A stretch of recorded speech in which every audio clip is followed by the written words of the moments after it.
Hello friends, मेरा नाम doctor Javed Tahir है। आज से हम कुछ केसेस के बारे में बात करेंगे जो कि क्लिनिक पर मेरे आते हैं, रेगुलर बेसिस पे आते हैं और कभी कभी बड़े अजीब गरीब होते हैं, ताकि आप लोग भी वो गलती ना कर सके जो वो लोग करते हैं। आज मैं केस डिस्कस करता हूँ। एक 6 साल का बच्चा मेरे पास आता है, उसके माँ बाप उसे लेकर आते हैं और वो कहते हैं कि जी इस बच्चे को पूरे शरीर पर सूजन है, इसका पूरा शरीर जो है सूज रहा है, इसका चेहरा, इसके पेट पे भी सूजन है, इसके टांगों पर भी सूजन है। जब मैं उस बच्चे को देखता हूँ और एग्जामिन करता हूँ और इन्वेस्टिगेशन कराता हूँ तो बेसिकली वो बच्चा नेफ्रोटिक सिंड्रोम का था।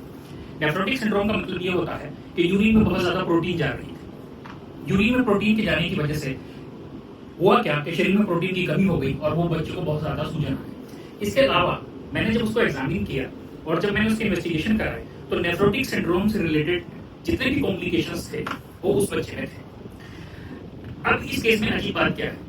इस केस में अजीब बात यह है कि ये सूजन उस बच्चे को काफी दिनों से थी, लेकिन उसके माँ बाप ये समझ रहे थे कि ये सूजन नहीं है, हमारा बच्चा मोटा हो रहा है, उसे जो वेट गेन हो रहा है, वो खा भी रहा है, उसे भूख ज्यादा लग रही है, इसलिए उस बच्चे को वेट गेन हो गया है।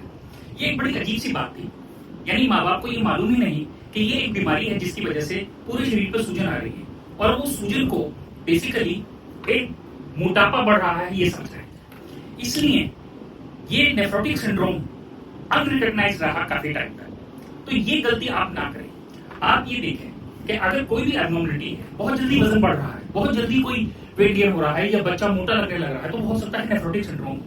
और अपने डॉक्टर से मिलें, नेफ्रोलॉजिस्ट से मिलें, फिजिशियन से मिलें और उन्हें बताएं कि ये बच्चे का अचानक से वजन बढ़ गया है, अचानक से ये है, इसको वेट गेन हो रहा है। तो नेफ्रोटिक सिंड्रोम इस एज में बड़े कॉमन होते हैं। 2 साल या 1 साल से लेकर 8 या 9 साल तक नेफ्रोटिक सिंड्रोम बड़े कॉमन होते हैं। उसके मुख्य कारण 2 बीमारियां होती हैं, एक मिनिमल चेंज डिसीज और एक एफएसजीएस। तो इसलिए इस अजीब बात को इग्नोर ना करें और ये ना सोचें कि ये वेट बढ़ रहा है या हमारा बच्चा मोटा हो रहा है, हो सकता है वो नेफ्रोटिक सिंड्रोम, तो इसे इग्नोर ना करें। Thank you.